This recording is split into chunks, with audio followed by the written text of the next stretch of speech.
Hey guys, WhatsApp. Hope आप सब अच्छे होंगे। आज मैं ये वीडियो जो बना रहा हूँ वो माइक्रो इकोनॉमिक थ्योरी के ऊपर है। और जैसा कि हम सभी जानते हैं, माइक्रो इकोनॉमिक्स एक बहुत ही इम्पोर्टेंट पार्ट है इकोनॉमिक्स का। एंड इकोनॉमिक्स के दो पार्ट होते हैं, एक होती है माइक्रो इकोनॉमिक्स और दूसरी होती है मैक्रो इकोनॉमिक्स। माइक्रो इकोनॉमिक्स में हम इकोनॉमी के छोटे छोटे पार्ट्स को पढ़ते हैं, या फिर हम इकोनॉमी को छोटे छोटे पार्ट्स में ब्रेक कर देते हैं और फिर पढ़ते हैं। जैसे कि किसी एक इंडिविजुअल कंज्यूमर या किसी एक इंसान की जो एक्टिविटीज़ होती हैं या उसकी जो नीड्स होती हैं, जो उसकी डिमांड होती है, उसे पढ़ना। या फिर किसी एक पर्टिकुलर फर्म है या कोई एक पर्टिकुलर कंपनी है, उसकी डिमांड या उसकी नीड्स जो हैं, या वो जो प्रोड्यूस कर रहा है, उसको जो सप्लाई कर रहा है, उसे पढ़ना। प्लस जो भी चीज़ें, जैसे कि किसी भी चीज़ को प्रोड्यूस करने के लिए जो भी चीज़ों की ज़रूरत है, जिसे हम फैक्टर्स ऑफ प्रोडक्शन कहते हैं, उसकी प्राइस या उसकी जो कीमत है उसे तय करना। या कोई भी एक पर्टिकुलर कमोडिटी है या कोई भी एक सामान है, उसकी प्राइस को तय करना। और डिस्ट्रीब्यूशन, कोई भी प्रोडक्ट अगर जो कि बन रहा है उसे प्रॉपरली वो डिस्ट्रीब्यूट हो रहा है या नहीं, और जो प्रोडक्शन है उसकी एफिशिएंसी क्या है, और जो चीज़ हम प्रोड्यूस कर रहे हैं, जो चीज़ बन रही है करंटली इंडस्ट्रीज़ में या इकोनॉमी में, वो एफिशिएंट है या नहीं है। तो इन्हीं सब चीज़ों से रिलेटेड होती है माइक्रो इकोनॉमिक्स। क्विकली इसकी एक डेफिनेशन देख लेते हैं। Micro means small part of a thing. तो हम सब जानते हैं माइक्रो को, कोई भी वर्ड को अगर हमें जैसे छोटा बोलना हो तो माइक्रो का इस्तेमाल किया जाता है। तो माइक्रो का मतलब होता है स्मॉल। माइक्रो इकोनॉमिक्स दस deals with a small part of the national economy. Micro economy जो हमारी नेशनल इकोनॉमी होती है, पूरी एक कंट्री की जो इकोनॉमी होती है, उसके एक छोटे से पार्ट यानी स्मॉल पार्ट से डील करती है। It studies the economic actions and behaviours of individual units such as individual consumer, individual producer और फर्म। मतलब ये जो है माइक्रो इकोनॉमिक्स, ये एक्शंस एंड बिहेवियर स्टडी करती है किसके, इंडिविजुअल यूनिट, जैसे कि एक इंडिविजुअल कंज्यूमर के, एक इंडिविजुअल प्रोड्यूसर के और फर्म के। और तीसरा जो इसमें क्या है, दूसरा, the price of a particular commodity और फैक्टर। तो एक जो पर्टिकुलर कमोडिटी है या कोई भी सामान है या फिर कोई एक फैक्टर है, तो उसकी प्राइस कैसे डिसाइड होती है, इन सब चीज़ों से डील करती है ये कौन, हमारी माइक्रो इकोनॉमिक्स। तो इसके स्कोप एंड सब्जेक्ट मैटर देख लेते हैं। स्कोप तो बेसिकली माइक्रो इकोनॉमिक्स डील करता है first theory of product pricing, और दूसरा है थ्योरी ऑफ फैक्टर प्राइसिंग या माइक्रो थ्योरी ऑफ डिस्ट्रीब्यूशन भी इसे कहते हैं, एंड थर्ड है थ्योरी ऑफ इकोनॉमिक वेलफेयर। ये तीनों चीज़ें क्या हैं हम थोड़ा डिटेल में आगे देखेंगे। तो आ जाते हैं इस फ्लो चार्ट पे। ये काफ़ी बढ़िया फ्लो चार्ट है हमें चीज़ों को समझने के लिए। तो इसमें हम देखेंगे माइक्रो इकोनॉमिक थ्योरी। तो इसका जो फर्स्ट पार्ट है थ्योरी ऑफ प्रोडक्ट प्राइसिंग है, सेकंड है theory of factor pricing, and third है theory of economic welfare. Theory of product pricing क्या है, तो कोई भी प्रोडक्ट है तो उसकी जो प्राइस है वो कैसे डिटरमाइन होती है, ये हमें कैसे पता चलता है, थ्योरी ऑफ प्रोडक्ट प्राइसिंग से। तो किसी भी प्रोडक्ट की प्राइसिंग को डिटरमाइन करने के लिए क्या यूज़फुल है, थ्योरी ऑफ प्रोडक्ट प्राइसिंग। तो इसके दो पार्ट्स हैं, theory of demand and theory of supply. Demand क्या होती है, एनालिसिस ऑफ कंज्यूमर बिहेवियर होती है, और थ्योरी ऑफ सप्लाई क्या है, प्रोडक्शन और कास्ट, यानी कि एक तरह से जो प्रोड्यूसर है उसका बिहेवियर है को स्टडी करते हैं। तो थ्योरी ऑफ डिमांड क्या बोलती है कि अगर किसी भी प्रोडक्ट की जो प्राइस है वो जितनी कम होगी उसकी डिमांड उतनी ज़्यादा होगी। मतलब जो किसी भी प्रोडक्ट की डिमांड है वो उसकी प्राइस के इनवर्सली प्रोपोर्शनल होता है।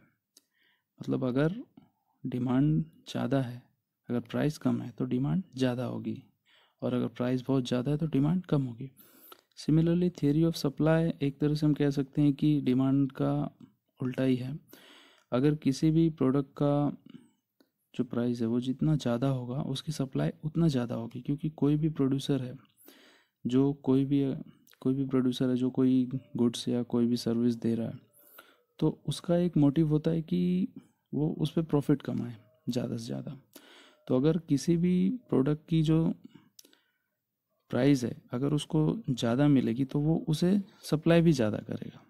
तो ये दो हो गए थ्योरी ऑफ प्रोडक्ट प्राइसिंग। इन दोनों को हम आगे अगर जब मैं वीडियोस बनाऊंगा तो इसमें हम डिटेल में पढ़ेंगे, डेडिकेटेड वीडियोस बनाएंगे थ्योरी ऑफ डिमांड और थ्योरी ऑफ सप्लाई दोनों पे। फिलहाल के लिए एक बेसिक कंसेप्ट इतना जान लेते हैं। सो नेक्स्ट है थ्योरी ऑफ फैक्टर प्राइसिंग। तो फैक्टर्स क्या होते हैं, जो कोई भी अगर प्रोडक्शन हमें करना है, प्रोडक्शन एक्टिविटी करनी है, तो हमें उसमें 4 फैक्टर्स चाहिए होते हैं, हमें पता है, लैंड, लेबर, कैपिटल और चौथा होता है एंटरप्रेन्योर। तो जो इसमें इनकी जो प्राइस होती है, जैसे लैंड की प्राइस क्या होगी, रेंट, जो हम उस पर रेंट देंगे वो उसकी प्राइस हो गई। लेबर की प्राइस क्या है, वेजेस। अगर कोई लेबर है या कोई भी वर्कर है किसी इंडस्ट्री में काम कर रहा है, किसी के लिए काम कर रहा है, तो उसको उस इंडस्ट्री या उस ओनर को अपने लेबर के लिए रेगुलर वेजेस देने पड़ेंगे, तो वो लेबर का कॉस्ट क्या है, वेजेस। सिमिलरली थर्ड है कैपिटल। तो कैपिटल के लिए हमें क्या चाहिए, लोन चाहिए। तो लोन का कॉस्ट क्या है, जो इंटरेस्ट पे करेंगे हम लोन लेके वो उसका कॉस्ट हो गया। तो लोन कैपिटल का कॉस्ट हो गया interest. And the fourth one is profit. तो जो एंटरप्रेन्योर होता है उसका रिवॉर्ड क्या होता है, जो वो इतना रिस्क लेता है, लोन लेता है, बिजनेस स्टार्ट करता है, तो उसका रिवॉर्ड क्या होगा, जो वो बिजनेस करेगा उस पर जो भी प्रॉफिट होगा वो उसका रिवॉर्ड होगा। तो कॉस्ट एक तरह से हम अगर देखें तो जो उसकी जो बेनिफिट है या जो उसको जो रिवॉर्ड मिलेगा वो उसका प्रॉफिट है। तो थ्योरी ऑफ फैक्टर प्राइसिंग। तो थ्योरी ऑफ फैक्टर प्राइसिंग हमें जो भी फैक्टर्स ऑफ प्रोडक्शन है उनकी जो प्राइसिंग है उसे डिटरमाइन करने में हेल्प करती है। एंड लास्ट है थ्योरी ऑफ इकोनॉमिक वेलफेयर। तो थ्योरी ऑफ इकोनॉमिक वेलफेयर के 3 पार्ट होते हैं। एफिशिएंसी इन प्रोडक्शन, मतलब जो भी हम प्रोड्यूस कर रहे हैं वो जितना भी हमें इनपुट मिला है, जितना भी चीज़ें हम यूज़ कर रहे हैं किसी चीज़ को बनाने में, उससे जो मैक्सिमम आउटपुट निकल सकता है, अगर हम उससे मैक्सिमम आउटपुट निकालते हैं तो उसे ही हम एफिशिएंसी इन प्रोडक्शन कहते हैं। तो एफिशिएंसी से ही, वर्ड से ही हम समझ जाते हैं कि कोई भी चीज़ को एफिशिएंटली करना। नेक्स्ट है एफिशिएंसी इन कंजम्पशन। तो एफिशिएंसी इन कंजम्पशन का मतलब होता है distribution of goods and services for consumer to maximise total satisfaction of society. मतलब हिंदी में बोलें तो डिस्ट्रीब्यूशन, जो भी कोई फर्म है या कोई भी कंपनी है, अगर उसने कोई गुड बनाया है तो उसका डिस्ट्रीब्यूशन इतनी अच्छी से किया जाए कि जो सोसाइटी है सोसाइटी है, जो कंज्यूमर हैं, उनका जो सेटिस्फैक्शन है वो मैक्सिमम हो। मतलब कोई भी चीज़ को इतनी अच्छी तरह से डिस्ट्रीब्यूट किया जाए कि वो सभी तक पहुँचे और सभी लोग उससे सेटिस्फाई हो। तो यही है एफिशिएंसी इन कंजम्पशन।